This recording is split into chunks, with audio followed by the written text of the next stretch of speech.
আসসালামু আলাইকুম। অন্য মঞ্চের আলাপচারিতায় আপনাদের সকলকে আমন্ত্রণ জানাচ্ছি। আসসালামু আলাইকুম রহমতুল্লাহি ওবরকাতুহ। সম্মানিত দর্শক, একটা গুরুত্বপূর্ণ বিষয় নিয়ে আপনাদের সামনে লাইভে হাজির হলাম। আপনারা যারা বাংলাদেশে আছেন কিংবা দেশের বাইরে আছেন এবং রাজনীতি নিয়ে যারা খোঁজ খবর রাখেন, তারা খুব ভালো করে জানেন যে গত প্রায় এক সপ্তাহ ধরে বাংলাদেশে একটার পর একটা অলক্ষণীয় ঘটনা ঘটে যাচ্ছে। আমরা পর্দার সামনে এমন কতগুলো জিনিস দেখতে পাচ্ছি যে সর্বনাশ ঘটে যাওয়ার পরে আমরা দেখলাম যে পর্দার আড়ালে এর সাথে বড় সর্বনাশ ঘটে গেছে রাষ্ট্রীয় পর্যায়ে, সরকারি পর্যায়ে কিংবা অন্য কোনো পর্যায়ে, রাজনীতির পর্যায়ে। তো আজকের এই দিনটিতে অল অন এ সাডেন গতকাল থেকে কথাবার্তা শুরু হলো যে মার্চ টু গোপালগঞ্জ, নতুন যে কিংস পার্টি হয়েছে এনসিপি, ডক্টর মোহাম্মদ ইউনূসের দল। তো এই দলটি বর্তমান সময় সারা বাংলাদেশে তারা প্রোগ্রাম করে বেড়াচ্ছে এবং অবাক করার ব্যাপার হলো যে আজ থেকে ৬-৭ মাস আগে তারা যেখানে যাচ্ছিল লোকজন হচ্ছিল না, মারামারি হচ্ছিল, কাটাকাটি হচ্ছিল এবং এই নেতৃবৃন্দ যারা আছেন তারা সবাই লাঞ্ছিত এবং অপমানিত হয়ে যাচ্ছিলেন এবং এর মধ্যে জামাতের সঙ্গে তাদের সম্পর্কটা খারাপ হয়ে যায়। তো খারাপ হয়ে যাওয়ার পরে তাদের বিভিন্ন সভা সমিতি সমাবেশে জামাতের লোকজন যেভাবে তাদেরকে সাপোর্ট দিত, সেই সাপোর্টটা না পাওয়ার কারণে তারা বিভিন্ন জায়গাতে গিয়ে, সে বান্দরবনে, রাঙামাটির দিকে, খাগড়াছড়িতে গিয়ে, সব জায়গাতে গিয়ে এনসিপি যারা নেতৃবৃন্দ রয়েছেন তারা খুব নাজেহাল অবস্থার মধ্যে পড়েছেন, লাঞ্ছিত হয়েছেন। সাম্প্রতিক সময় বাংলাদেশের রাজনৈতিক যে প্রেক্ষাপট, বিএনপির সাথে জামাতের মারাত্মক যে দূরত্ব, তারপরে জামাতের সঙ্গে চরমোনাই পীরের যে যাকে বলা হয় রেশারেশি না বন্ধুত্ব, আর চরমোনাইয়ের সঙ্গে বিএনপির যে রেশারেশি এবং রীতিমতো বিষোদ্গার, তো সব মিলিয়ে বিএনপি বিরোধী যে একটা মোর্চা তৈরি হয়েছে, বৃহত্তর মোর্চা তৈরি হয়েছে এবং এই মোর্চার মধ্যে বিএনপির সঙ্গে যারা ছিল এরকম বেশ কয়েকটি দলও এসে যোগ দিয়েছে এবং তার প্রেক্ষিতে স্মরণকালের সবচেয়ে বড় একটি সমাবেশ করেন চরমোনাই পীর সাহেব, তার সংগঠন, এবং সেখানে লোকজন আসছে, তারপরে যে সকল কথাবার্তা হচ্ছে পুরোটাই বিএনপি রাজনীতির বিরুদ্ধে এবং বিএনপির অন্তরে বারুদ ঢুকিয়ে দিয়েছে। ফলে কি হলো, বিএনপি চরমোনাই প্রথমে বিষোদ্গার হলো এবং সেই বিষোদ্গার শেষ পর্যন্ত গিয়ে জামাত ভার্সেস বিএনপির বিষোদ্গারে পরিণত হয়েছে। তো এই যে একটা রাজনৈতিক অবস্থা, এর মধ্যে এনসিপির কপাল খুলে গেছে। এর কারণ হলো যে পুরো যে বিএনপি বিরোধী শক্তিটি তারা সরকারি মদত চাচ্ছে, আর সরকারি মদত পাওয়ার জন্য তারা এনসিপির উপর নির্ভর করবে বা এনসিপির সঙ্গে তাদের যে আগের সম্পর্ক ছিল প্রাথমিক দিকে অর্থাৎ 2024 সালে, সেই সম্পর্কটি আবার তারা নতুন করে এই সময়টিতে ঝালাই করছে। আর এর প্রেক্ষিতে দেখা গেল যে সারা বাংলাদেশে এনসিপি যে রাজনৈতিক প্রোগ্রামগুলো করছে জেলা পর্যায়ে, সেখানে লোকে লোকারণ্য, অর্থাৎ চরমোনাই পীর সাহেবের লোকজন আসছে, তো জামাতের লোকজন আসছে, তো যেই জায়গাতে সাধারণত এনসিপি গেলে 100-150 লোক আসতো, সেখানে 4000-5000 লোক চলে আসছে এবং সেই লোকগুলোর ছবি যখন পত্রপত্রিকায় এসছে, সঙ্গত কারণে এনসিপির যারা নেতৃবৃন্দ তারা তরুণ, তাদের মনে এক ধরনের যাকে বলে জিদ, অহমিকা, তাদের মধ্যে আত্মবিশ্বাস, রাষ্ট্র ক্ষমতা যাওয়ার জন্য বা তাদের প্রধানমন্ত্রী হওয়ার জন্য যে সুপ্ত বাসনা, এটি তারা মনে করছে যে একেবারে তার দ্বার প্রান্তে এসে পৌঁছে গেছে। এরই মধ্যে তারা বরগুনা, ভোলা দক্ষিণাঞ্চল সফর করছিল এবং সেখান থেকে চরমোনাই পীর সাহেবের বাড়িতে এসেছে এবং সেখান থেকে তারা সিদ্ধান্ত নিল যে মার্চ টু গোপালগঞ্জ। এবং তারা যা করে সেটা হলো তাদের যে কোনো কর্মকাণ্ডকে তারা প্রথমে ফেসবুকে স্ট্যাটাস দেয়, গণমাধ্যমকে জানানোর আগে ফেসবুকে আসে, তারপরে শেষে তারা প্রস্তুতি নেয় এবং সেই অনুযায়ী আজকে তারা গোপালগঞ্জ গিয়েছে। তো গোপালগঞ্জকে ঘিরে যে কাণ্ড কারখানা গতকাল থেকে আজ পর্যন্ত ঘটছে এবং এর ফলে আওয়ামী লীগের যে কি লাভ হচ্ছে, কি ক্ষতি হচ্ছে, এটা কি এনসিপির সঙ্গে, জামাতের সঙ্গে চরমোনাইয়ের আওয়ামী লীগের শত্রুতা নাকি আওয়ামী লীগের বন্ধুত্ব? মানে আওয়ামী লীগের একটা করিডোর দেওয়া হচ্ছে বিএনপির এগেনস্টে। আওয়ামী লীগকে এর মাধ্যমে রাজনীতিতে পুনর্বাসন করার চেষ্টা করা হচ্ছে নাকি নতুন করে আওয়ামী লীগকে অ্যাবান্ডন করার জন্য চেষ্টা করা হচ্ছে, এবং এই সময় হঠাৎ করে কোনো মানে পূর্ব পরিকল্পনা নেই, কিছু নেই, মার্চ টু গোপালগঞ্জ, এই জিনিসগুলো যেভাবে হচ্ছে, এবং একই সঙ্গে এখানে টুঙ্গিপাড়ার বঙ্গবন্ধুর মাজার ভাঙা, জিয়ার মাজার ভাঙা, এই গুজবগুলো কিন্তু অনেকদিন যাবৎ, গত 1-1.5 সপ্তাহ যাবৎ সোশ্যাল মিডিয়াতে চলে আসছে। যখন তারা মার্চ টু গোপালগঞ্জ ডিক্লেয়ার করেনি, ইট মিনস তারা যে সকল কথাবার্তা বলছে, এই সকল কথাবার্তার সঙ্গে বাংলাদেশের গোয়েন্দা বাহিনীর একটা নির্ধারণ যোগাযোগ আছে, এবং গোয়েন্দাদের যে সমস্ত লোকজন মিডিয়াতে এসে কথা বলে, তারা কিন্তু ওই গত 1 সপ্তাহ ধরেই বঙ্গবন্ধুর মাজার ভাঙা হবে, জিয়াউর রহমানের মাজার ভাঙা হবে, এই ধরনের কথাবার্তা বলছে। আমার আসলে খুব আজব লেগেছে, কিন্তু মার্চ টু গোপালগঞ্জ দেখার পরে এবং আজকে সকাল থেকে এই যখন আমি লাইভে বসছি, এই মুহূর্ত পর্যন্ত যা কিছু ঘটছে, এটা সমস্ত বাংলাদেশের রাজনীতির হিসাবপত্রকে উলটপালট করে দিয়েছে, এবং এটা আগামী দিনে রাজনীতির যে কত বড় অশনির সংকেত, সেই বিষয় নিয়ে বিস্তারিত আলোচনা করব। তার আগে একটু দেখি যে এই অনুষ্ঠানে লাইভে কারা কি মন্তব্য করছেন এবং কতজন আছেন। সম্মানিত দর্শক, প্রায় 1000 জন আমাদের সঙ্গে আছেন। এনসিপি লোকজন বলছে এনসিপি জিন্দাবাদ, জয় বাংলা, জয় বঙ্গবন্ধু, চোরখোট্টা যাক, তারপরে আরো যারা আছেন এনসিপির অনেকে আছেন। হাসিনা একজনের ভালোবাসা, শেখ হাসিনা কি আপনার শুধু ক্ষতি করেছে, একদিনের জন্য ভালোবাসা স্নেহ আদর দেয়নি? আচ্ছা, শেখ হাসিনা প্রসঙ্গে এখানে আসছেন কেন? আমি তো উল্টো শেখ হাসিনাকে জিজ্ঞাসা করেন যে গোলাম মোল্লা রনি খালি কি আওয়ামী লীগের নমিনেশন নিছে, এছাড়া আওয়ামী লীগের 1 কাপ চা খেয়েছে? এটা শেখ হাসিনাকে জিজ্ঞাসা করেন। 2 নম্বর হলো সে 3000 3500 সংসদ সদস্যকে বিভিন্ন সময় মনোনয়ন দিয়েছে 1986 থেকে 24 পর্যন্ত। তার মধ্যে দ্বিতীয় কোনো ব্যক্তি গোলাম মোল্লা রনি হতে পেরেছে কিনা আওয়ামী লীগের, জিজ্ঞেস করেন তাকে। আর শেখ হাসিনাকে জিজ্ঞাসা করেন, আওয়ামী লীগকে জিজ্ঞেস করেন যে আমি এমপি হওয়ার আগে আমি কত টাকার মালিক ছিলাম, আর এখন কয় টাকার মালিক আছি, দরিদ্র হয়ে গেছি, এই যে আমার ব্যবসা বাণিজ্য সবকিছু যে আওয়ামী লীগ ধ্বংস করে দিল, আমার অপরাধটা কি ছিল? আমি কি চুরি করেছি সালমানের মতো, ডাকাতি করেছি? কি সমস্ত কথাবার্তা বলেন, এই জিনিসগুলো আছে। আর এই বিপদের সময় যে এই যে এখানে বসে শেখ হাসিনার নাম নিচ্ছি, গোপালগঞ্জের নাম নিচ্ছি, এগুলো তো বাংলাদেশে আওয়ামী লীগের কোনো একটা লোককে আপনি বলেন তো, ওবায়দুল কাদেরকে বাংলাদেশে এসে, শেখ হাসিনাকে বলেন বাংলাদেশে এসে এখানে বসে কথা বলার জন্য। সবসময় এই যে মিস্টার ইব্রাহিমকে একটু দয়া করে নিজের প্রতি রহম করুন এবং বোঝার চেষ্টা করুন বাংলাদেশ কোন দিকে যাচ্ছে। এনসিপি জিন্দাবাদ। আসসালামু আলাইকুম। আসসালামু আলাইকুম প্রিয় রনি। দেশের অবস্থা অনেক খারাপ, মানুষ বলে শুধু আগেই ভালো ছিল, আমার মনে হয় শেখ হাসিনা আবারও ক্ষমতায় আসবে। তারপর সাইফুল্লাহ, গোপালগঞ্জ এখন যদি ডেভিল হান্ট পরিচালনা করা হয় অথবা আওয়ামী লীগের লোকজনকে আটকের জন্য অভিযান পরিচালনা করা হয়, সেক্ষেত্রে আওয়ামী লীগের ক্ষতি হবে বলে আমার ধারণা। ঘটনাটা তা না, এটা উল্টো হয়ে যাবে। সাইফুল্লাহ, ডেভিল হান্ট সেখানে হবে না, এখানে অনেক খেলাধুলা হচ্ছে পর্দার আড়ালে, এখানে আওয়ামী লীগের উপকার হবে, যেখানে যা কিছু হচ্ছে এখন যেটা হোক। এটা বলছি এনসিপি জিন্দাবাদ। তারপরে পুলিশের বিচার হওয়া, লিগাররা আজকে গোপালগঞ্জ পুলিশের গাড়িতে আগুন দিয়ে আলহামদুলিল্লাহ বলতেছে। এনসিপি জিন্দাবাদ, ইনকিলাব জিন্দাবাদ। এনিওয়ে, যে কথা বলছিলাম সে কথা আবার একটু শুরু করি। সেটা হলো রাজনীতির কতগুলো রিদম আছে। এখন আওয়ামী লীগের মতো যে দলটি, যেটি ছাত্রলীগ দিয়ে শুরু হয়েছিল, আওয়ামী লীগের আগে কিন্তু ছাত্রলীগ প্রতিষ্ঠিত হয়েছে, এবং সেই যে সেই ব্রিটিশ জমানাতে শুরু হলো পদযাত্রা, পাকিস্তান জমানাতে এটার প্রস্ফুটিত, এবং ওই 50-এর দশক থেকে 52-53 সন থেকে গোপালগঞ্জ, ফরিদপুর আওয়ামী লীগের ঘাঁটি।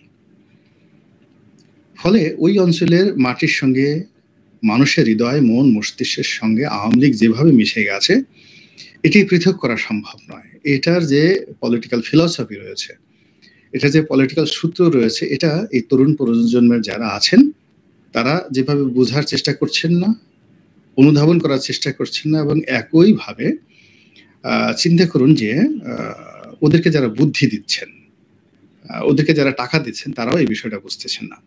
একটা জিনিস আপনাদেরকে বলি যে ধরুন আমাদের সীমান্ত অঞ্চলগুলোতে, চাঁপাইনবাবগঞ্জ, অন্যান্য এলাকাতে, কক্সবাজার, রাজশাহী, তো এই সমস্ত এলাকাতে কেন জামাত জনপ্রিয়?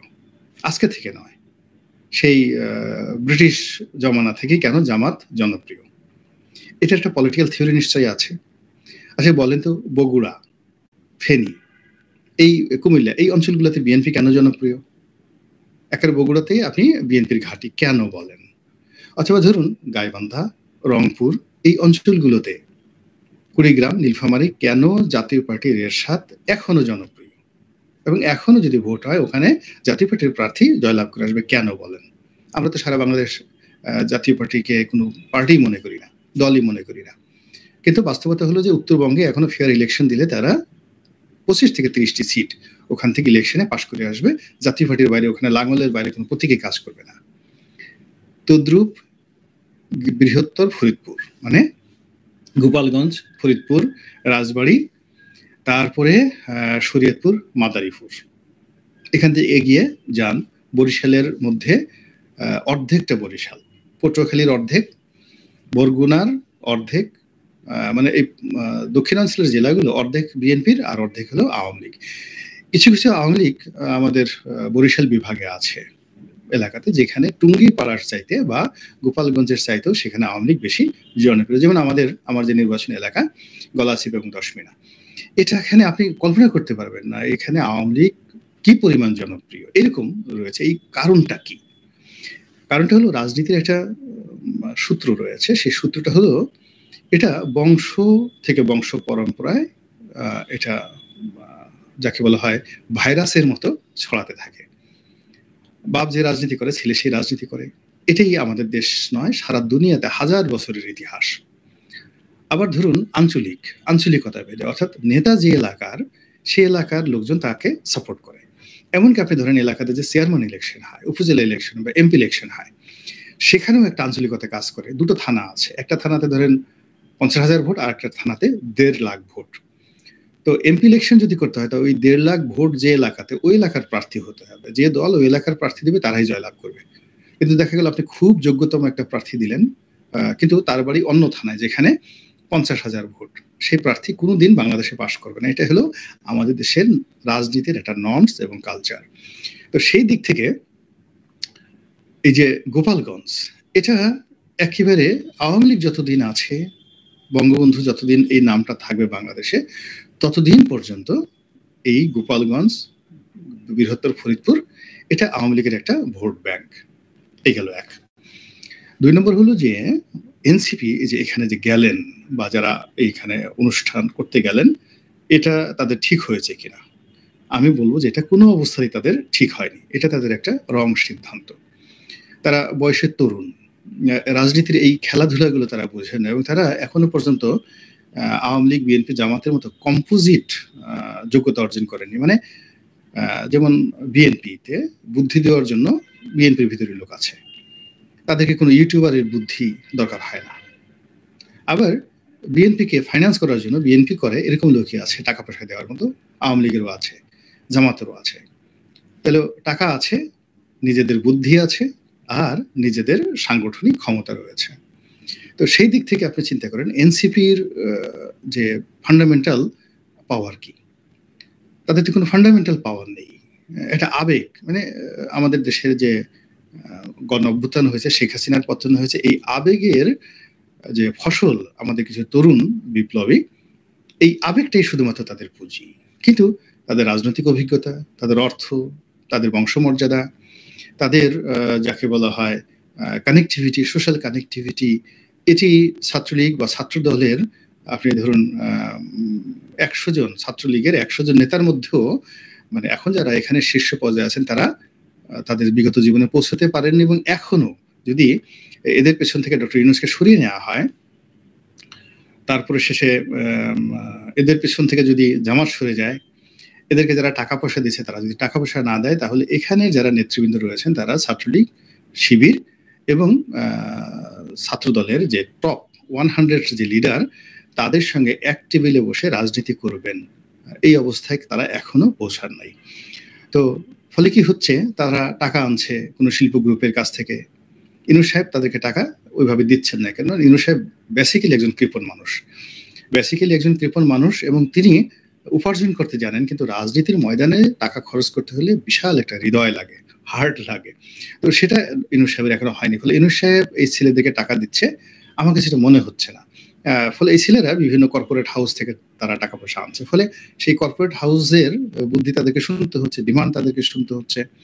2 নম্বর হলো তাদের নিজেদের বুদ্ধি নেই। তারা কখনো ফরহাদ মাজারের কাছে যাচ্ছে, কখনো পিনাকি সাহেবের কাছে যাচ্ছে, তারপরে তারা কখনো মাহমুদুর রহমান আমার দেশ সম্পাদক তাদের কাছে যাচ্ছে, এরকম অসংখ্য মানুষের, জামাতের আমিরের কাছে যাচ্ছে, জামাতের নেতা ডক্টর শফিকের কাছে যাচ্ছে। তো এদের সবার বুদ্ধি পরামর্শ নিয়ে তারা একটা সিদ্ধান্ত নিতে হচ্ছে। এরপর হলো যে জনসমর্থনের জন্য তাদেরকে এখন সবার সহযোগিতা নিয়ে মাঠে যেতে হচ্ছে।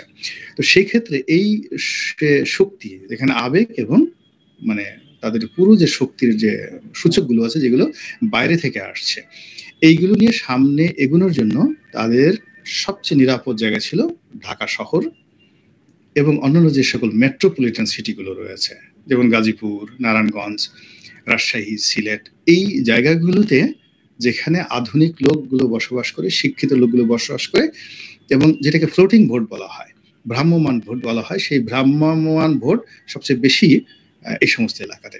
তো কাজেই এই সমস্ত এলাকাতে যদি এই যুবকেরা তাদের যে শ্রম মেধা বেশি বিনিয়োগ করতেন তাহলে তাদের সফলতাটা বেশি আসতো। কিন্তু এখন তারা যদি বগুড়াতে যেতে চায় এবং বগুড়াতে গিয়ে যদি বিএনপিকে চ্যালেঞ্জ জানাতে চায়, তাহলে তাদের যে জিনিসটা হবে সেটা হলো তাদের যেটা হবে সেটা শুধুমাত্র তারা পরাজিত হতে থাকবে, অপমানিত হতে থাকবে আর কি। তো সরি, আমার একটা ফোন আসতেছে বারবার শুধুমাত্র এই। তো এরপরে যেটা হবে যে তারা শুধু বারবার পরাজিত হতে থাকবে। তো সেই দিক থেকে আমার কাছে মনে হচ্ছে যে এই যে তারা গোপালগঞ্জ গেল, এটা তাদের একটা ঐতিহাসিক ভুল। এখন দেখেন গোপালগঞ্জে কি ঘটেছে। প্রথমত গত কয়েক মাস যাবৎ ছাত্রলীগের কোনো মিটিং হয় নাই, মিছিল হয়নি, শেখ হাসিনার নামে কোনো স্লোগান হয়নি, বঙ্গবন্ধুর নামে কোনো স্লোগান হয়নি। কিন্তু গত 2 দিন ধরে পুরো গোপালগঞ্জের প্রত্যন্ত অঞ্চলে, গ্রামে গঞ্জে হাজার হাজার মানুষ রাস্তায় নেমে আসছে। তারা রাস্তা ব্লক করছে, গাছ কেটে কেটে তারা রাস্তায় ফেলে দিচ্ছে। এই যে রাজনৈতিক উদ্দীপনা, এই উদ্দীপনাটা দেখবেন কালকে ফরিদপুরে চলে যাবে, পরশুদিন ভেদরগঞ্জে চলে যাবে, আলফাডাঙ্গাতে চলে যাবে, শরীয়তপুরে চলে যাবে, মাদারীপুরে চলে যাবে, বাগেরহাট চলে যাবে, খুলনা সদরে চলে যাবে। এইগুলো ভাইরাসের মতো। এই সাহস কিন্তু, ভয় যেমন খুব ভাইরাসের মতো, সাহসটাও কিন্তু খুব ভাইরাসের মতো একটার পর একটা ঘটতে থাকে। তো এই যে অবস্থা, সেই অবস্থা শুরু হয়ে এলো এই গোপালগঞ্জ দিয়ে, যেটা দরকার ছিল না। এরপর হলো এখানে যারা আছে তারা এখন পুলিশকে খুব ভয় পাচ্ছিল। এই কারণে গোপালগঞ্জে যাদেরকে এই রেজিম চেঞ্জ হওয়ার পরে নিয়োগ দেওয়া হয়েছে, এরা বেশিরভাগই বিএনপির লোক এবং জামাতের লোক, পুলিশের যারা কর্মকর্তা আছেন। তো এই পুলিশ এবং জামাতের যারা লোকজন আছেন তারা ওখানে গিয়ে আওয়ামী লীগ নিধনের সর্বোচ্চ চেষ্টা করে যে সফলতা আজকের দিন পর্যন্ত এনেছে, সেই পুলিশ মার খেল। এবং সঙ্গত কারণে ছাত্রলীগের যারা বা যুবলীগের যারা, আওয়ামী লীগের যারা লোকজন আছে তারা তো বুঝতে পারছে যে এই পুলিশ গোপালী পুলিশ না, এই পুলিশ আওয়ামী পুলিশ না, এই পুলিশ হলো জামাতি পুলিশ এবং এই পুলিশ বিএনপির পুলিশ। তো বিএনপিতে এখন কাজ করছে না, এখন যে পুলিশ আছে জামাতি পুলিশ। এবং জামাতি পুলিশ আপনি দেখলেই বুঝতে পারবেন যে এরা জামাতের পুলিশ। মুখে খোঁচা খোঁচা দাড়ি, কথাবার্তা ওইরকম, গালগুল, আপনি দেখলেই জামাতের মধ্যে একটা দাড়িপাল্লা ভাব আছে। সেটা পুলিশে থাকুক আর সিভিল সার্ভিসে থাকুক, আপনি বুঝতে পারবেন। এই যে জামাতি পুলিশগুলো অ্যাসল্টেড হলেন এবং সামনের দিনগুলোতে তারা টার্গেটে পরিণত হলেন, ফলে জামাত তাদেরকে যেভাবে পুলিশ দিয়ে সহযোগিতা করতে পারত ওটা হলো না। সবচেয়ে বড় ব্যাপার হলো যে বঙ্গবন্ধুর মাজার থেকে শুরু করে বিভিন্ন এলাকা এই যে এখন র্যান্ডমলি সেনাবাহিনী টহল দিচ্ছে এবং পাহারা দিচ্ছে। তো সেনাবাহিনী যখন পাহারা দিচ্ছে বঙ্গবন্ধুর মাজার রক্ষা করার জন্য, তখন আলটিমেটলি রেজাল্টটা কার দিকে গেল? আওয়ামী লীগের দিকে গেল। 2 নম্বর হলো যে এই কাজে সেনাবাহিনী বিরক্ত, এবং বাংলাদেশের মতো জায়গাতে, পাকিস্তানের মতো জায়গাতে সেনাবাহিনীর বিরক্তি নিয়ে কোনো রাজনৈতিক দল রাজনীতি করতে পারবে না, কোনো সিভিল সোসাইটি মুভ করতে পারবে না, তাদের সঙ্গে সেনাবাহিনীর একটা সম্পর্ক থাকতে হবে। তো গত কয়েক মাসে সেনাবাহিনীর সঙ্গে সরকারের যে দূরত্ব, এনসিপির সঙ্গে যে দূরত্ব, তারপরে শেষে যারা ক্যান্টনমেন্ট আগুন ধরিয়ে দিতে চায়, এই টোটাল গ্রুপগুলো যখন এক হয়ে গেছে, এবং এক হওয়ার ফলে কি হলো, এই যে সেনাবাহিনী যারা মূলত আওয়ামী লীগ উচ্ছেদ করেছে, ফলে সঙ্গত কারণে তারা দেখবেন যে আওয়ামী লীগকে নিরাপদ আশ্রয় মনে করবে আবার। এবং যা কিছু হচ্ছে বাংলাদেশে আলামত কিন্তু সেই দিকে যাচ্ছে। ফলে কাজেই এই যে যারা এনসিপির যারা লোকজন আছেন তারা এই সময়টিতে এইভাবে গোপালগঞ্জ নিয়ে কান না চুলকালেও তাদের ভালো হতো। এইগুলো এক। ২ নম্বর হলো যে তারা এই সময়টিতে একটা অসাধারণ সুন্দর সময় পেয়েছেন। তো সুন্দর সময় পেয়েছেন, সেই সুন্দর সময় পেয়ে গত ১ সপ্তাহ ধরে তারা যেভাবে একটার পর একটা সফল অনুষ্ঠান তারা করে যাচ্ছিলেন এবং ১৯ তারিখে ঢাকাতে জামাতের যে মহাসমাবেশ, যেখানে তারাও হয়তো থাকবেন, এই মহাসমাবেশের জন্য ইতিমধ্যে ১০,০০০ গাড়ি বুক করা হয়েছে এবং ঢাকাতে ১০ লাখ লোক জামাত সেখানে সমাবেশে আয়োজন করবে। এই পুরো মানে যে প্রক্রিয়াটি, এই প্রক্রিয়াটি নষ্ট হয়ে গেল এই গোপালগঞ্জ থেকে। এই গোপালগঞ্জ থেকে এই জিনিসটা যে নষ্ট হয়ে গেল, এর কারণ হলো দেখেন তারা গোপালগঞ্জে গেছে, বলতে গেলে পুলিশের প্রোটেকশনে গেছে, প্রশাসনিক প্রোটেকশনে গেছে। ২ নম্বর হলো সেখানে লোক সমাবেশ তারা করতে পারেনি এবং তারা যেখানে ফুল পুলিশ প্রোটেকশনে 100% পুলিশ প্রোটেকশনে সমাবেশ করবেন, সিআরটিআর বসেছেন, সেখানে ছাত্রলীগ গিয়ে ঢুকে সেই সিআরটিআর ভেঙে দিয়েছে এবং তাদের সাথে দৌড়দৌড়ি করেছে এবং তারা মঞ্চে বক্তব্য দিচ্ছেন, সামনে বসার মধ্যে কোনো লোক নেই। এই যে আমি যতক্ষণ পর্যন্ত লাইভে তাদের অনুষ্ঠান দেখলাম, তারা দাঁড়িয়ে দাঁড়িয়ে মঞ্চে, বিরাট মঞ্চে সবাই বক্তব্য দিচ্ছেন, কিন্তু তাদের সামনে দর্শক তারা বসে বসে শোনার মতো অবস্থা নেই। সবার মধ্যে একটা আতঙ্ক, এই বোধহয় ছাত্রলীগ আসলো, এই বোধহয় মারামারি করতে হবে, এই বোধহয় দৌড় দিতে হবে, এর মধ্যে পুলিশের গাড়ি ভেঙে গেছে। মানে এই যে একটা বিশ্রী অবস্থা, রাজনীতিতে একবার যদি কেউ ব্যাকফুটেজে চলে যায় তাহলে সে আর দ্বিতীয়বার আসে না। এনসিপি প্রথম থেকে ৪-৫ বার সে ব্যাকফুটেজে গেছে, আবার তাকে ধরে ধরে একবার ডক্টর ইউনূস সাহেব এনেছেন, একবার জামাত এনেছে, একবার চরমোনাই এনেছে, এভাবে ধরে ধরে নিয়ে সামনে আনে। আর তারা এই একটার পর একটা ইস্যু তৈরি করে, কখনো নারী কেলেঙ্কারি, কখনো চাঁদাবাজি কেলেঙ্কারি, কখনো আইফোন কেলেঙ্কারি, এরকম নানা রকম কেলেঙ্কারি হচ্ছে, কখনো ওই যে নিয়োগ বাণিজ্য কেলেঙ্কারি, এদের মধ্যে নতুন দরবেশ তৈরি হয়েছে, আবার এই যে তাদেরকে নিয়ে যে সমস্ত কথাবার্তা হচ্ছে। ফলে এই দলের মধ্যে যারা ডেডিকেট, এনসিপির মধ্যে যারা ডেডিকেট, আমি যেমন হাসনাতকে আমার পছন্দ হয়, সার্জিসকে আমার খুব পছন্দ হয়, যে এই দুজনকে আমার মনে হয় যে বেশ ভালো, তারা ভালো। তাসনিম যারা যে মেয়েটা আছেন, উনি বিদেশ থেকে লেখাপড়া করে আসছেন, মেধাবী, এদের রাজনীতিতে আসা উচিত। কিন্তু একটার পর একটা যদি সিদ্ধান্ত ভুল হতে থাকে তাহলে দেখা যাচ্ছে যে এখন এদের হয়তো ২৫ থেকে ৩০ জন শীর্ষ নেতা আছেন এই মুহূর্তে, তার মধ্যে হয়তো খুব ভালো মানের আছেন যাদের বিরুদ্ধে এখন পর্যন্ত কোনো দুর্নাম বদনাম চাঁদাবাজির কোনো রকম অভিযোগ আসেনি, কোনো মানে নারী কেলেঙ্কারি বা পুরুষ কেলেঙ্কারি, পারভার্সন, চরিত্রহীনতা, এই জিনিসগুলো আসেনি। তো এইরকম ১০ জন ছেলে বা মেয়ে যারা ভবিষ্যতে রাজনীতির জন্য সম্পদ হতে পারতেন, তারা তো এরকম ভুলের কারণে এরাও হারিয়ে যাবেন। তো কাজে আমার কাছে মনে হচ্ছে যে যতক্ষণ না পর্যন্ত ইলেকশন না আসে, এস্টাবলিশ না হয়, সবসময় হলো সুবিধাজনক জায়গাতে, যুদ্ধের যে ময়দানে যারা যুদ্ধের ময়দান সিলেকশন করতে পারে, গ্রাউন্ড সিলেকশন করতে পারে, তারাই যুদ্ধের অর্ধেক জিতে যায়। আর যুদ্ধের ময়দানে যারা গ্রাউন্ড সিলেকশনে ভুল করে তারা কিন্তু অর্ধেক পরাজিত হয়ে যায় যুদ্ধ শুরুর আগে। তো সেই ক্ষেত্রে মানে যে সকল জায়গা খুব ঘাঁটি, মানে রাজনৈতিক দলগুলোর ঘাঁটি, সেটা জামাতের ঘাঁটি হোক, জাতীয় পার্টির ঘাঁটি হোক, আওয়ামী লীগের ঘাঁটি হোক, বিএনপির ঘাঁটি হোক, সেখানে এই নব্য নতুন দলটির একেবারে যাওয়ার প্রয়োজনই নেই। গোপালগঞ্জে কয়টি ভোট আছে, কয়টি সংসদীয় আসন আছে, সারা বাংলাদেশ তো তাদের জন্য খোলা, তাদেরকে কেন গোপালগঞ্জে যেতে হবে এবং সেখানে গিয়ে লাঞ্ছিত, অপমানিত হয়ে, বিতর্কিত হয়ে এভাবে আসতে হবে, একটা হুমকির মধ্যে থাকতে হবে কেন? এই জিনিসটা আমার মাথায় ঢুকছে না। রাজনীতি, জাতীয় রাজনীতি করছি সেই ২০০১ সন থেকে, তারপরে শেষে এর আগে রাজনৈতিক কর্মী ছিলাম, কর্মীর আগে নেতা, পরে নেতা হয়েছি, নেতা থেকে এমপি হয়েছি। তো এই সময়টা তো অনেক কিছু দেখলাম, কিন্তু এই যে এখন যা কিছু হচ্ছে আমার এই অভিজ্ঞতার সঙ্গে মিলে না। আমার কাছে মনে হচ্ছে না যে এখানে একটা ভালো কিছু হতে যাচ্ছে বাংলাদেশে। সেটা জামাত যা কিছু করছে, এনসিপি করছে, চরমোনাই যা কিছু করছে, আমার কাছে মনে হচ্ছে না যে ভালো কিছু হচ্ছে। মহান আল্লাহ আমাদের সবাইকে হেদায়েত দান করুন এবং হেফাজত করুন। আসসালামু আলাইকুম ওয়া রাহমাতুল্লাহি ওয়া বারাকাতুহু।